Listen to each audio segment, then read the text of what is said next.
بسم اللہ الرحمن الرحیم۔ السلام علیکم ورحمۃ اللہ وبرکاتہ۔ گریڈ 9 آج کا جو چیپٹر ہے وہ بھیڑیا آپ کا لیسن نمبر 3 ہے، ٹھیک ہے۔ میں نے آپ کو پہلے بھی بتایا ہے، لاسٹ میں میننگ لکھے ہوئے ہیں وہ لازمی پڑھ لیں۔ مزید جو گائیڈنس ہے وہ ہم آتے ہیں سبق کی طرف جو اس کی مشق ہے۔ علامت کے لغوی معنی کیا ہیں؟ آپ کو پتہ ہے کہ علامت کے لغوی معنی جو ہیں وہ نشان، اشارہ اور شناخت کے ہیں۔ آپ دیکھ رہے ہیں کہ میں نے اس کے آنسر سامنے لکھے ہوئے ہیں۔ ادبی اصطلاح میں علامت کسے کہتے ہیں؟ کسی شے یا حقیقت کو کسی مجازی مفہوم یا معنی میں ظاہر کرنا ادبی اصطلاح یا علامت کہلاتا ہے۔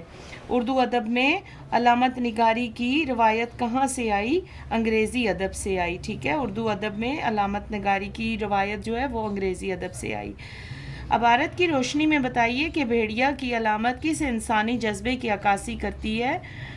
ڈر، خوف کی، کہ انسان کے اندر وہ خواہ کا جو ڈر ٹھہر جاتا ہے وہ نہیں ہونا چاہیے۔ افسانہ بھیڑیا آپ نے پڑھا، اس میں موجود مختلف معلومات، تصورات کو اخذ کریں، انہیں اپنے الفاظ میں لکھیں۔ یہ آپ کو آ سکتا ہے پیپر میں بھی لکھنے کے لیے۔ اس کا آنسر بیٹا میں نے یہ لکھا ہے کہ انسان کا ایسا خوف جو بغیر ایک دماغ میں جو ٹھہر جائے وہ نہیں ہونا چاہیے۔ انسان کے دل میں خوف و ہراس جو ہے وہ ختم ہو جانا چاہیے، یا آپ اپنے دل میں اگر کوئی آپ کو خوف ہے، ڈر ہے، وہ آپ کے دل و دماغ سے نکل جانا چاہیے۔ اصل آزادی یہ ہے کہ انسان جو ہے وہ خوف سے آزاد ہو جائے۔ اللہ کی ذات سب سے بڑی ہے، اور باقی یہ جو دنیاوی ڈر، خوف ہیں، یہ ہمارے دماغ میں مسلط نہیں ہونی چاہیے۔ ہم سب مسلمان ہیں، اور مسلمان تو بہت بہادر ہوتا ہے، اس کا دل و دماغ میں کسی قسم کا ڈر اور خوف نہیں ہونا چاہیے۔ بس وہ بارگاہ الہی سے منسلک رہے، اللہ سے اپنی وابستگی کر لے، اور یہ دنیاوی خوف اپنے دل سے ختم کر لے۔ جو باتیں میں نے آپ سے کہی ہیں یہ آپ اس میں ایڈ کر سکتے ہیں۔ اس کے علاوہ آپ کا سوال جو ہے وہ سوال نمبر 4 ہے کہ پڑھے گئے سبق بھیڑیا کے متن درج ذیل حصے کو دہراتے ہوئے حوالہ اور دلائل کے ساتھ اظہار کریں۔ اس کا بیٹا آنسر میں نے یہاں پہ لکھا کہ فاروق سرور کا جو شمار ہے پشتو زبان کے معروف افسانہ نگاروں میں سے ہوتا ہے۔ اس سے پہلے ان کا افسانہ ندی کی پیاس شائع ہوا۔ ان کے افسانوں میں علامتی رنگ پایا جاتا ہے۔ کون سا رنگ پایا جاتا ہے بیٹا؟ علامتی رنگ پایا جاتا ہے، اور وہ بلا وجہ ان بھیڑیوں سے خوفزدہ ہوتے ہیں۔ مصنف نے آخر میں جو بات کی ہے کہ اصل آزادی کہ ہر انسان ہر خوف سے آزاد ہو، پہلے بھی میں آپ کو بتا چکی ہوں کہ خوف و ہراس نہیں ہونا چاہیے۔ کوئی بھی دماغ میں اگر آپ خوف پال رہیں گے تو وہ آپ کی زندگی بھر میں وہ خوف ختم نہیں ہوگا۔ اس لیے آپ کو اللہ سے ڈرنا چاہیے، اللہ کی بندگی کرنی چاہیے، اللہ پہ ایمان اور توکل رکھتے ہوئے اپنی زندگی گزارنی چاہیے، اور دنیاوی خوف کو اپنے اوپر حاوی اور مسلط مت کریں۔ اب آتے ہیں گرامر کی طرف کہ حروف کی اقسام۔ حرف تردید، تردید کا مطلب ہوتا ہے رد کر دینا، ٹھیک ہے بیٹے۔ وہ حروف جو دو باتوں میں سے کسی ایک کو اختیار کرنے کے موقع پر استعمال کیے جائیں، ٹھیک ہے۔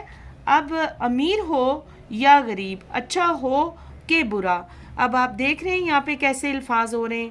خواہ سو جاؤ، خواہ کھیل لو، چاہے بیٹھ جاؤ، چاہے کھڑے رہو، یا ہو کہ خواہ چاہے حروف تردید ہے، ٹھیک ہے۔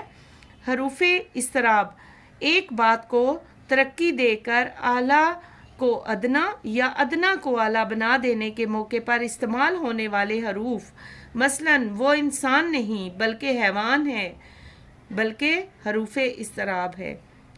حروف تنبیہ وہ حروف جو خبردار کرنے اور ڈرانے کے لیے استعمال ہوں، مثلاً خبردار، دیکھنا، سنو۔ اور حروف استحجاب تعجب اور حیرانی کے لیے موقع پر استعمال ہونے والے حروف اللہ اللہ، اللہ اکبر، حاشا کلا، اوہو وغیرہ۔ تعجب، تعجب کیا ہوتا ہے؟ حیرانگی کو کہا جاتا ہے، ٹھیک ہے بیٹے. حروف قسم، حروف قسم وہ ہے جو قسم کھانے کے لیے استعمال ہو، جیسے با خدا، واللہ وغیرہ. حروف عطف وہ اسموں، دو اسموں یعنی دو اسموں یا دو جملوں کو ملانے کے لیے حروف، مثلاً اور، واو، نیز. حروف علت کسی وجہ یا سبب کو ظاہر کرنے کے لیے استعمال ہونے والے حروف، کیونکہ، چونکہ، تاکہ، لہٰذا، اس لیے. بہت شکریہ بیٹا. امید ہے آپ کو میری ویڈیو پسند آئی ہوگی. پسند آئی ہے تو پلیز اپنے دوستوں کے ساتھ شیئر کریں.